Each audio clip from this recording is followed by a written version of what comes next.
अस्सलाम वालेकुम।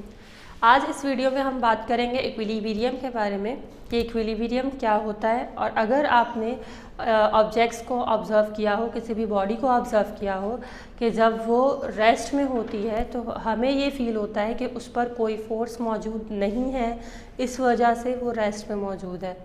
लेकिन अकॉर्डिंग टू फिज़िक्स जब ऑब्जेक्ट रेस्ट में होता है तो उस वक्त भी उस पर कुछ फोर्सेस मौजूद होती हैं। तो वो फोर्स कौन सी होती हैं, ये हमने कुछ तो डिस्कस की थी चैप्टर 4 में, जब हमने फोर्स एंड मोशन स्टडी किया था। लेकिन यहाँ पर हमें ये स्टडी करना है कि जब वो फोर्सेस वो बैलेंस होती हैं या उनमें ऐसा क्या रिलेशन बनता है कि जिसकी वजह से ऑब्जेक्ट रेस्ट में आता है, या तो वो यूनिफॉर्म वेलोसिटी से मूव करता है। तो हमें सिंपल ये पढ़ना है कि इस वीडियो में कि ये जब ऑब्जेक्ट है वो रेस्ट में कब आएगा, और अगर वो यूनिफॉर्म वेलोसिटी से यानी एक जैसी रफ्तार से मूव कर रहा है तो वो एक जैसी रफ्तार से मूव क्यों करेगा। तो यहाँ पर इसका रीज़न स्टडी करने के लिए हमें इक्विलिब्रियम को डिटेल से पढ़ना पड़ेगा। तो सबसे पहले यहाँ पर हम इक्विलिब्रियम की डेफिनेशन पर बात करेंगे। इक्विलिब्रियम यहाँ पर हम फिज़िक्स के पॉइंट ऑफ व्यू से पढ़ेंगे। वैसे अगर हम कॉमन टर्म्स में इसकी डेफिनेशन देखें according to chemistry, according to economics, तो वहाँ पर उसके लिहाज से अगर हम इसकी एक कॉमन डेफिनेशन निकालें तो वो होती है बैलेंस ऑफ टू थिंग्स। कोई भी दो चीज़ों को बैलेंस कर दिया जाए तो वो इक्विलिब्रियम कहलाता है। लेकिन यहाँ पर अकॉर्डिंग टू फिज़िक्स इसकी डेफिनेशन थोड़ी सी वेरिएट करती है अगर इसकी फील्ड के लिहाज से। तो यहाँ पर इसकी डेफिनेशन को अगर हम देखें तो ये यहाँ पर इसको ऐसे डिफ़ाइन किया जाता है कि जब भी कोई बॉडी रेस्ट में होगी और या तो वो यूनिफॉर्म वेलोसिटी से मूव करेगी, ठीक है, या तो रेस्ट में होगी या वो यूनिफॉर्म वेलोसिटी से मूव करेगी, तो वहाँ पर हम कहते हैं कि वो जो स्टेट होती है रेस्ट की या यूनिफॉर्म वेलोसिटी की, वो स्टेट इक्विलिब्रियम स्टेट कहलाती है। अब सवाल यहाँ पर ये आता है कि मैंने जो डेफिनेशन बताई बैलेंस ऑफ टू थिंग्स, तो ये तो यहाँ से इसका कोई रिलेशन बन ही नहीं रहा। लेकिन असल में ये जो रेस्ट और यूनिफॉर्म वेलोसिटी की कंडीशन है ये अचीव होगी जब फोर्सेस बैलेंस होंगी। तो अगर देखा जाए तो ये फोर्सेस का बैलेंस है, तो ये एक तरह से बैलेंस ऑफ फोर्सेस है। तो जब फोर्सेस बैलेंस होती हैं या आप कह सकते हैं कि रिजल्टेंट फोर्स या नेट फोर्स ज़ीरो हो जाती है, ऑब्जेक्ट पर कोई फोर्स नहीं बचती, तो वहाँ पर हम कहते हैं कि वो बॉडी इक्विलिब्रियम स्टेट में है। तो according to physics balancing of force when two forces or more than two forces are balanced, the body comes to rest or maybe it moves with uniform velocity. This state of the body is called equilibrium.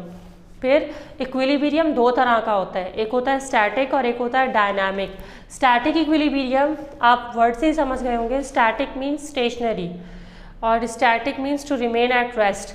तो static equilibrium क्या है, when all the forces on the body acting on the body or acting on the stationary body cancel each other and the body will remain at rest. This state is called static equilibrium. जब भी किसी body पर हम force apply करें या उस पर जो भी फोर्सेस अप्लाई हो रही है, जो भी आउटर फोर्सेस अप्लाई हो रही है या इनर फोर्सेस वो प्रोड्यूस कर रहा है, तो वो सारी फोर्सेस अगर बैलेंस हो जाएं तो वो बॉडी इक्विलिब्रियम स्टेट में आ जाती है, यानी कि वो रेस्ट में मेंटेन रहती है। जैसे कि यहाँ पे हम इस बोर्ड की बात करें तो इस बोर्ड पर मल्टीपल फोर्सेस अप्लाई हो रही हैं। इस पर वेट है जो इसको डाउनवर्ड खींच रहा है, वेट के ऑपोजिट में इस पर नॉर्मल रिएक्शन है जो इसको अपवर्ड खींच रहा है, और इसके अलावा वॉल भी इस पर क्या कर रही है, एक तरह से रिएक्शनल फोर्स अप्लाई कर रही है। लेकिन ये बोर्ड फिर भी अपनी स्टेट में मेंटेन्ड है और हो सकता है इसमें कुछ फोर्सेस फ्रिक्शन की भी हों, लेकिन फिर भी ये मूव नहीं कर रहा। इतनी सारी फोर्सेस के बावजूद भी आपको ये रेस्ट में दिखाई दे रहा है। ये वजह क्या है कि ये जो बोर्ड है यहाँ पर इस पर जितनी भी फोर्सेस अप्लाई हो रही हैं वो सारी कैंसिल हो चुकी हैं। तो जब फोर्सेस कैंसिल हो जाएं तो वहाँ पर कोई फोर्स नहीं बचती जिसकी वजह से ऑब्जेक्ट पर कोई काम हो। जैसे कि मैंने पहले भी डिस्कस किया था कि जब हम फोर्सेस अप्लाई करते हैं तो ऑब्जेक्ट मूव करता है और कैसे मूव करता है, जिस डायरेक्शन में या जिस तरफ फोर्स अप्लाई की जा रही है। अगर वो फोर्स ऑब्जेक्ट की इंटरनल फोर्स या इंटरनल रेजिस्टेंस से बैलेंस हो जाए तो भी ऑब्जेक्ट मूव नहीं करता। जैसे कि अगर मैं कह रही हूँ कि मैं बोर्ड को पुश करूँ तो यहाँ पर फिर भी ये मूव नहीं कर रहा, तो इसका मतलब ये नहीं है कि फोर्सेस अप्लाई नहीं हुई, फोर्सेस अप्लाई हुई हैं, लेकिन वो इतनी फोर्स नहीं थी कि इसको मूव करवा सके। तो भी ये रेस्ट की ही कंडीशन है, यानी कि जितनी भी फोर्सेस हम इस पर अप्लाई कर रही हैं वो इसका जो रिलेशन बन रहा है फोर्स का, इसको ब्रेक नहीं कर पा रही, इसकी वजह से ये रेस्ट में ही दिखाई दे रहा है। तो ये हमारे पास क्या है, स्टैटिक इक्विलिब्रियम। इसी तरह बुक्स, आपकी जो टेबल पर बुक्स रखी हुई होती हैं तो वो बुक्स क्या हैं, उन पर डाउनवर्ड फोर्स भी लग रही होती है। Like if I take an example, ये एक टेबल है और ये एक बुक रखी हुई है, तो ये बुक रखी हुई है तो इस पर वेट डाउनवर्ड एक्ट कर रहा है और नॉर्मल रिएक्शन इसका अपवर्ड लग रहा है, और यहाँ पर कुछ अमाउंट फ्रिक्शन की भी होगी।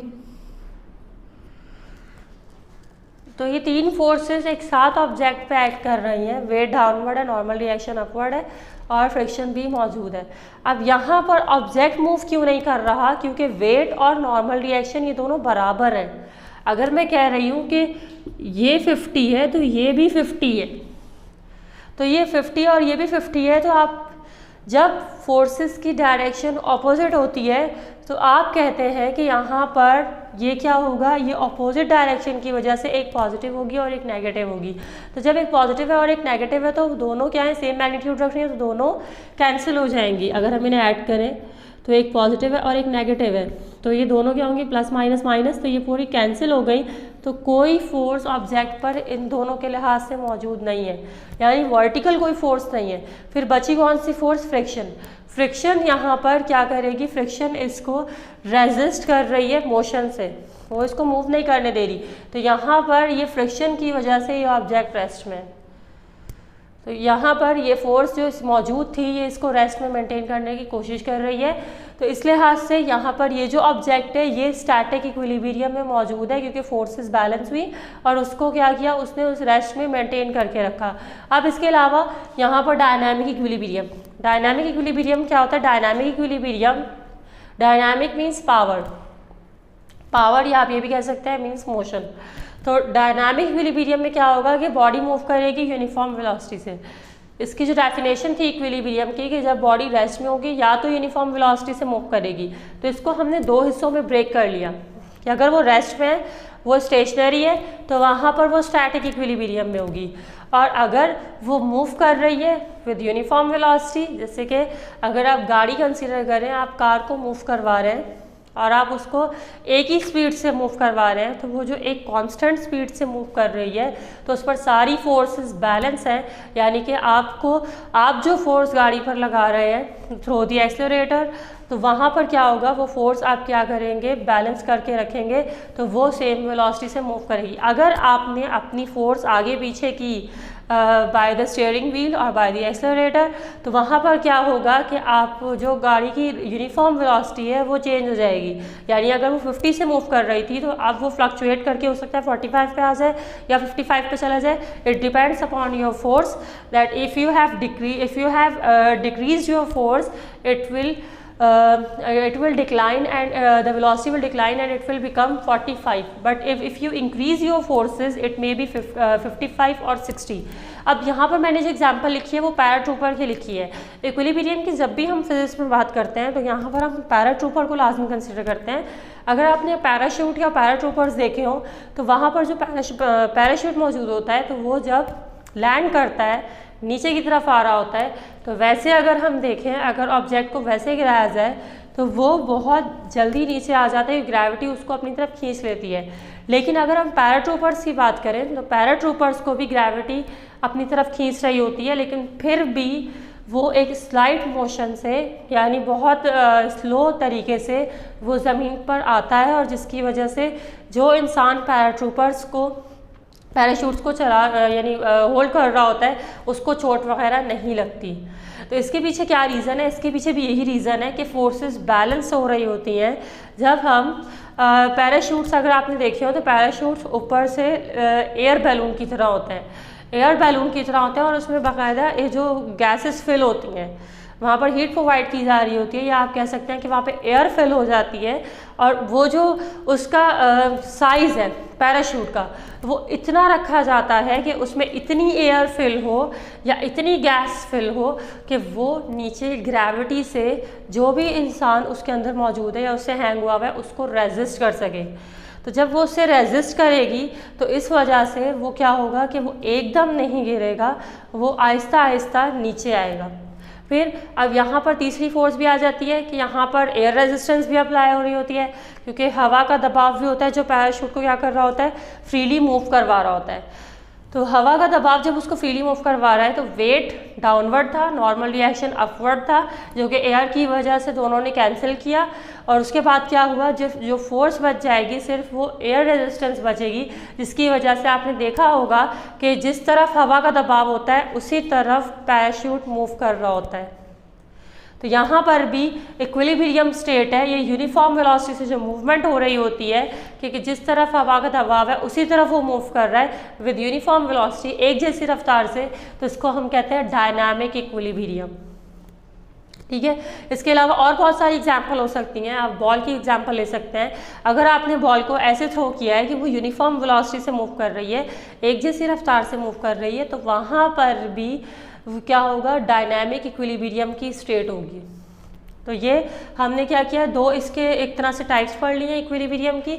इसके बाद अब ये हो गया इक्विलिब्रियम का पार्ट, इक्विलिब्रियम की। इसके बाद हम आगे डिस्कस करेंगे कंडीशंस और इसकी स्टेट्स, लेकिन इससे पहले हम एक और टॉपिक देखेंगे जो कि है टॉर्क या मूवमेंट ऑफ फोर्स। तो टॉर्क और मूवमेंट ऑफ फोर्स क्या है? टॉर्क टर्निंग इफेक्ट होता है, फोर्स का टर्निंग इफेक्ट, यानी कि हमने फोर्स अप्लाई की और ऑब्जेक्ट ने टर्न किया। जैसे हम डोर की एग्जांपल लें तो डोर फ्रीली मूव नहीं करता, वो एक पॉइंट से फिक्स होता है, तो फिक्स होने की वजह से वो फ्रीली मूव नहीं कर सकता, वो उसकी वन साइडेड मोशन होती है।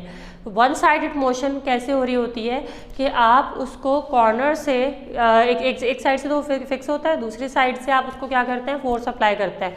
जब आप उसको फोर्स अप्लाई करते हैं तो वो अपने ही एक्सिस पर टर्न करता है। तो ये जो टर्न कर रहा है with the help of forces, door जो टर्न कर रहा है, इसको हम कहते हैं टॉर्क या मूवमेंट ऑफ अ फोर्स।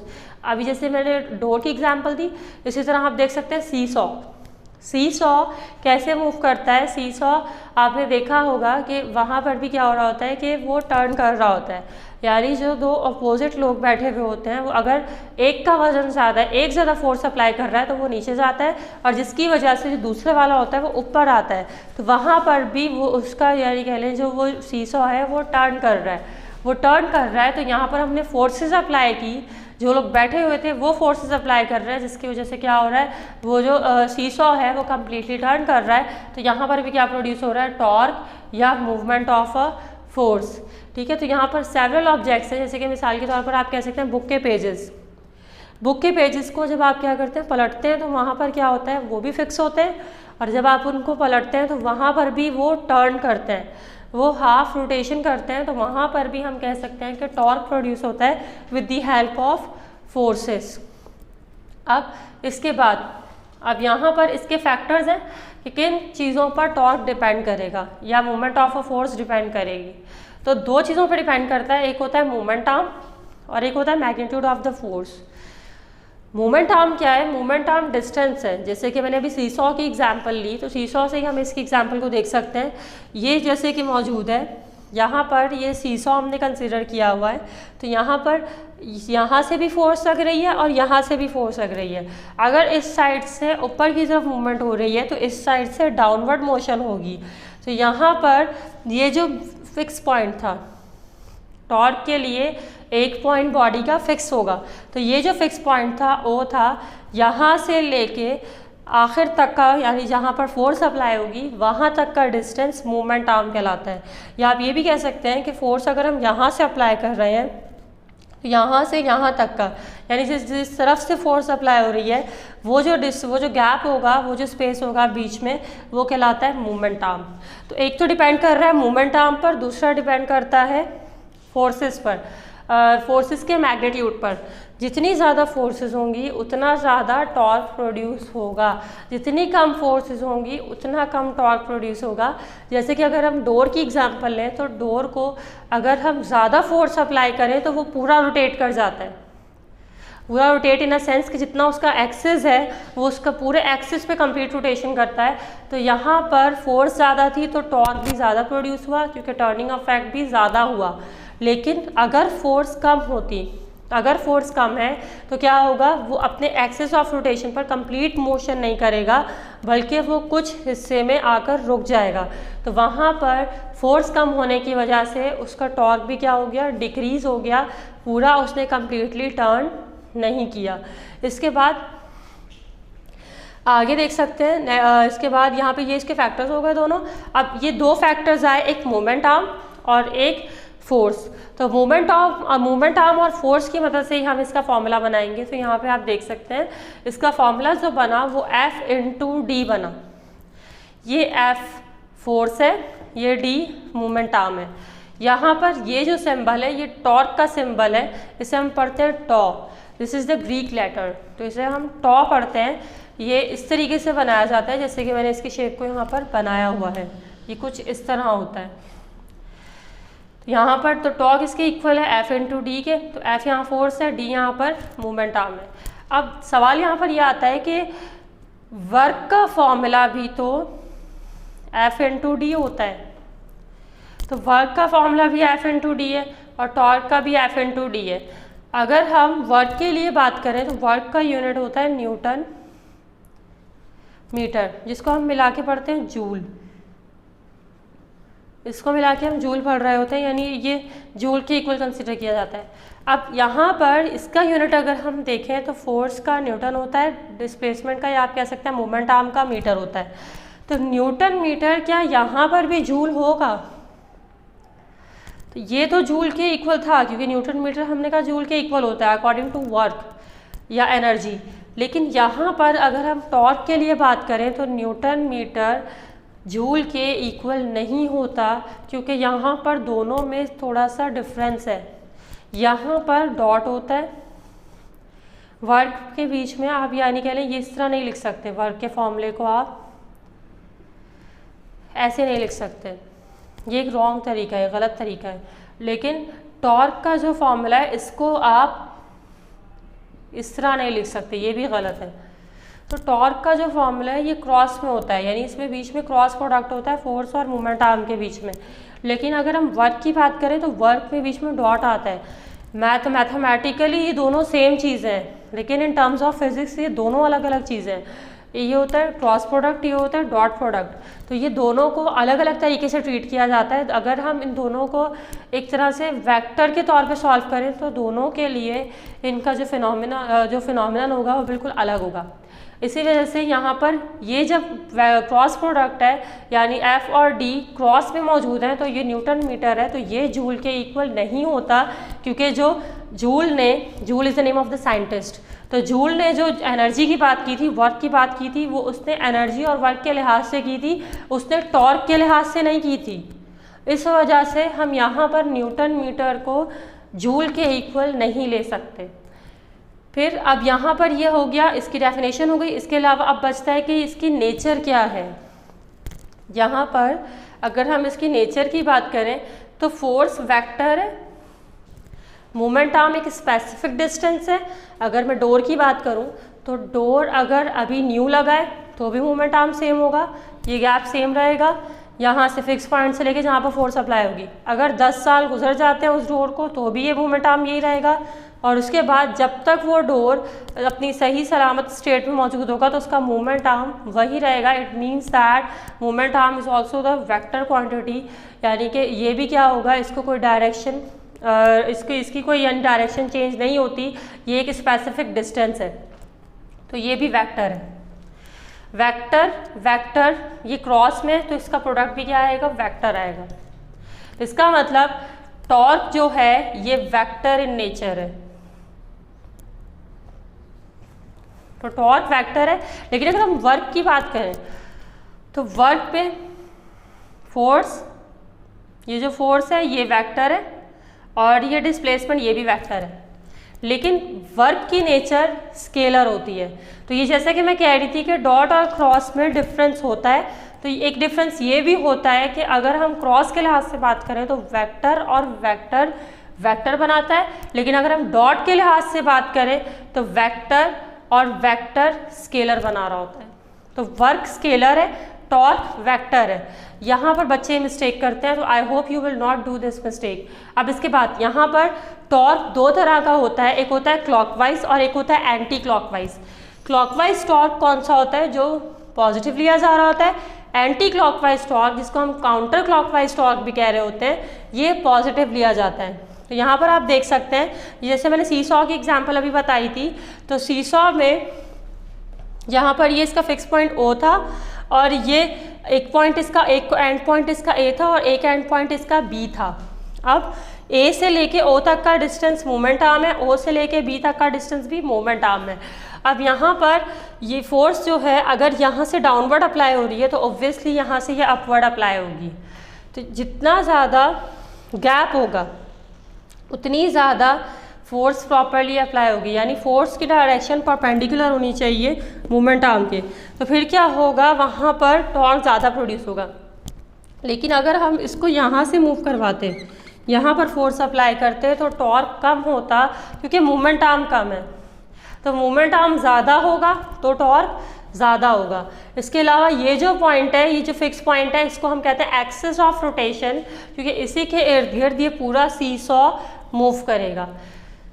अब यहाँ पर ये आप देख सकते हैं, अगर इसकी नोट करें मूवमेंट, ये एरो अपवर्ड है और उसके बाद ये पूरा कंप्लीट अगर हम सर्कल करें तो ये इस तरीके से मूवमेंट हो रही है।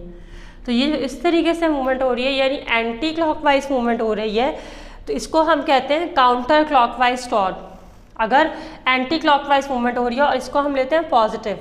फिर आता है क्लॉकवाइज टॉर्क। क्लॉकवाइज टॉर्क क्या होता है कि अगर आप देख सकते हैं जो मूवमेंट हो रही है ये इन फेवर ऑफ क्लॉक हो रही है, यही जैसे घड़ी के नीडल्स मूव करती हैं बिल्कुल वैसे फोर्स अप्लाई हो रही है। यहाँ से डाउनवर्ड अप्लाई हुई तो ऑब्वियसली ये अपवर्ड जाएगा। सीसॉ का एक हिस्सा अगर नीचे की तरफ जा रहा है तो दूसरा अपवर्ड जाएगा। एक तरफ फोर्स ज़्यादा होगी, डाउनवर्ड फोर्स ज़्यादा होगी, तो दूसरी तरफ अपवर्ड फोर्स ज़्यादा होगी। तो जिसकी वजह से यहाँ पर आप देख सकते हैं ये क्लॉकवाइज मूवमेंट हो रही है, और क्लॉकवाइज मूवमेंट को हम नेगेटिव में ले रहे होते हैं, यानी कि हम कहते हैं जो क्लॉकवाइज मूवमेंट की वजह से प्रोड्यूस होता है वो नेगेटिव टॉर्क होता है। तो यहाँ तक ये टॉर्क हमने डिस्कस किया, इक्विलिब्रियम का इंट्रोडक्शन डिस्कस किया। I hope you have understood till here. Now let's move towards the next topic. Centre of gravity क्या है, अब हम ये पढ़ेंगे। तो सेंटर ऑफ ग्रेविटी ये बॉडी का वो पॉइंट होता है जहाँ पर उसका सारा वेट, यानी उसके पार्टिकल्स का सारा इन्फ्लुएंस उस डायरेक्शन की तरफ या उस पोजीशन या उस पॉइंट की तरफ होता है। ये तो हमें अच्छे से मालूम है कि जो कोई भी ऑब्जेक्ट होगा वो अर्थ के सेंटर की तरफ खिंच रहा होता है। तो जब अर्थ के सेंटर की तरफ खिंच रहा होता है तो उसका पूरा वेट बॉडी का, यानी उसमें मल्टीपल पार्टिकल्स होते हैं, तो पूरा वो जिनका जो रुझान होता है वो एक स्पेसिफिक पॉइंट की तरफ होता है due to centre of earth. तो यहाँ पर वो जो स्पेसिफिक पॉइंट होगा वो कहलाएगा सेंटर ऑफ ग्रेविटी। ठीक है, तो सेंटर ऑफ ग्रेविटी वो पॉइंट है जहाँ पर बॉडी का पूरा वेट लग रहा होगा। ठीक है, जैसे यहाँ पे हम देख सकते हैं, तो सबसे पहली चीज़ यहाँ पे लिखी हुई है कि it depends on the shape of the body. तो ये किस पे डिपेंड करेगा, बॉडी की शेप पे डिपेंड करेगा। जो रेगुलर शेप्स होती हैं, यानी जो बिल्कुल प्रॉपर शेप्स होती हैं, उनका तो फिक्स होता है, लेकिन जो इर्रेगुलर शेप्स हैं तो उनका हम किस तरीके से फाइंड करेंगे वो हम अभी डिस्कस करेंगे। लेकिन उससे पहले यहाँ पे आप देख सकते हैं जैसे ये एक स्फेयर दिया हुआ है, तो स्फेयर की अगर बात करें तो स्फेयर के सारे पार्टिकल्स का जो वेट लग रहा होगा वो इस सेंटर की तरफ लगेगा। तो ये सेंटर पॉइंट जो है ये कहलाएगा सेंटर ऑफ ग्रेविटी। लेकिन लाजमी नहीं है कि हर बॉडी का सेंटर ही उसका सेंटर ऑफ ग्रेविटी हो, लेकिन स्फेरिकल बॉडीज़ जो होती हैं, जो सर्कुलर शेप में होती हैं, उनका सेंटर में होता है। इसी तरह ये भी लाजमी नहीं है कि ये हमेशा इनसाइड ही अप्लाई हो, यानी बॉडी के अंदर ही हो। जैसे कि ऊपर लिखा हुआ इनसाइड और आउटसाइड, तो लाजमी नहीं है कि वो इनसाइड ही होगा, बॉडी के अंदर ही होगा। अगर यही हम रिंग कंसीडर करते तो रिंग बहुत बारीक शेप का, बहुत बारीक मटेरियल है, तो इसकी वजह से उसका सेंटर होलो होता है, तो उसका जो सेंटर ऑफ ग्रेविटी होता है वो आउटसाइड, यानी कह लें कि अगर ये रिंग है, ये रिंग है तो यहाँ पर क्या होगा, इसका सेंटर ऑफ ग्रेविटी सेंटर में ही होगा, जबकि रिंग तो यहाँ पर ये कुछ इस तरह की शेप का होता है, तो वो सेंटर में ही हो रहा है। तो यहाँ पे अगर देखें तो ये बॉडी का मटेरियल था, ये इसके इनसाइड पे सेंटर ऑफ ग्रेविटी नहीं है, ये इसके आउटसाइड पर। तो ऐसा भी हो सकता है कि centre of gravity outside the body lie करे, ठीक है। बाकी ऐसा भी हो सकता है कि इनसाइड दी बॉडी लाई करे, जैसे मैंने स्फेरिकल बॉडीज़ की बात की। अब पेज नंबर 89 जो बुक में दिया हुआ है सेम बुक में, तो वहाँ पर आप देख सकते हैं, वहाँ पर मल्टीपल ऑब्जेक्ट्स के सेंटर ऑफ ग्रेविटीज दिए हुए हैं। जैसे सर्कुलर प्लेट का कहाँ पर होता है, सर्कुलर प्लेट का सेंटर में होता है, यानी बीच में ही होता है। होलोस्फेयर्स का भी बीच में ही होता है। लेकिन अगर ट्रायंगुलर बॉडीज़ और ट्रायंगुलर बॉडीज़ का वहाँ पर होता है जहाँ पे उसके मीडियंस इंटरसेक्ट कर रहे होते हैं। यानी एक मिसाल के तौर पे ये एक ट्रायंगल है, ये ट्रायंगल है, तो इसके मीडियंस अगर हम ड्रॉ करें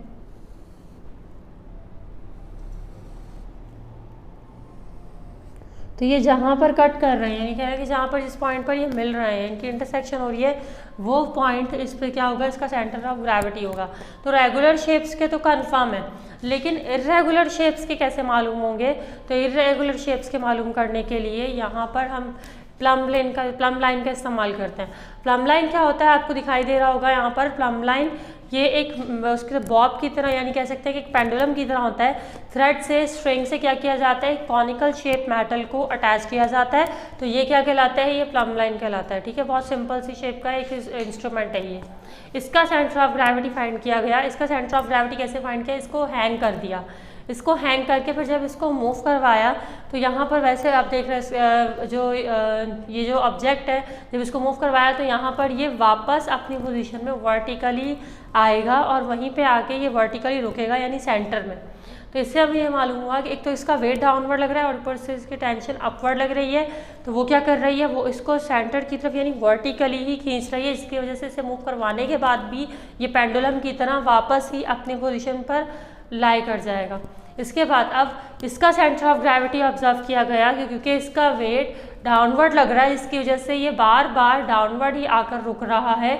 तो यहाँ पर इसके जो अगर सेंटर ऑफ ग्रेविटी चेक करें तो वो पॉइंट ऑफ सस्पेंशन के नीचे है, यानी हम कह सकते हैं कि वो बिल्कुल वर्टिकल लाइन पर, जो कि यानी कह लें वेट और टेंशन के लिहाज से वो वर्टिकल लाइन पर ही कहीं लाई कर रहा है, ठीक है। जैसे कि आप देख सकते हैं फिगर में, अगर मैं कह रही हूँ ये प्लम लाइन है तो इसका वेट डाउनवर्ड है, इसकी टेंशन अपवर्ड है, तो यहाँ पर इधर ही कहीं उसका सेंटर ऑफ ग्रेविटी इसके ऊपर ही लाई कर रहा है, ठीक है, ये वर्टिकली। अब इसके बाद इसकी मदद से, इस प्लम लाइन की मदद से हम क्या करेंगे, डिफरेंट इरेगुलर शेप की बॉडीज़ के सेंटर ऑफ ग्रेविटी मालूम कर सकते हैं। अब यहाँ पर आप देख सकते हैं, यहाँ पर आपके पास जो शेप दी हुई है ये एक इरेगुलर शेप है। इसमें हमने क्या किया, ये आप कह सकते हैं कि ये एक मेटल प्लेट है। इस इरेगुलर मेटल प्लेट पर हमने 3 होल्स कर दिया, आपको दिखाई दे रहा होगा 3 सर्कुलर शेप में छोटे छोटे डॉट्स मौजूद हैं। ये 3 होल्स हैं, इनको हमने A-B-C से इंडिकेट किया। अब ये जो A-B-C होल्स हैं, इन होल्स को हमने क्या किया, ये पूरी शेप उठाकर हमने हैंग कर दी नेल से, कील से हमने इसे दीवार पर हैंग किया। और दीवार पर हैंग करने के बाद अब आप देख सकते हैं इसके ऊपर एक प्लम लाइन अटैच किया हुआ है। ये प्लम लाइन भी हमने वॉल से हैंग कर दिया। वॉल से जब हैंग किया तो वो प्लम लाइन वॉल से हैंग करने के बाद अब जहाँ पर इस प्लम लाइन की डायरेक्शन है, यानी जिस तरफ ये वर्टिकली लाई कर रहा है उस तरफ हमने लाइन ड्रॉ कर दी। तो ये हमने एक होल के साथ किया, पहले हमने ए होल के साथ किया, फिर अब यही प्रोसीजर हम बी होल के साथ करेंगे। ए के साथ लाइन ड्रॉ की, फिर बी को भी हम उसी तरह हैंग कर देंगे। हैंग करने के बाद फिर क्या करेंगे, वहीं से प्लम लाइन अटैच करेंगे। प्लम लाइन को अटैच करने के बाद वहाँ पर भी एक लाइन ड्रॉ कर देंगे। तो इस तरह क्या होगा, इस तरह हमने 3 लाइन ड्रॉ की, आप देख सकते हैं थर्ड शेप में यहाँ पर हमारे पास तीसरी लाइन आ चुकी है। तो तीसरी लाइन आ चुकी है, तो तीनों लाइन्स जहाँ पर मिल रही हैं यहाँ पर इसका सेंटर ऑफ ग्रेविटी लाई करेगा। तो ये एक तरह से हमने जो ये ज्योमेट्रिकल सेंटर निकाला है। तो अक्सर तो ऑब्जेक्ट्स का ऑलरेडी हमें मालूम होता है, लेकिन कुछ जिनका हमें मालूम नहीं होता तो उनका हम ज्योमेट्रिकल सेंटर निकाल कर खुद से उसका सेंटर ऑफ ग्रेविटी फाइंड करते हैं। तो यहाँ तक ये डिस्कस हो गया सेंटर ऑफ ग्रेविटी। अब आगे हम इसकी इक्विलिब्रियम की कंडीशंस और उसकी स्टेट्स की बात करते हैं।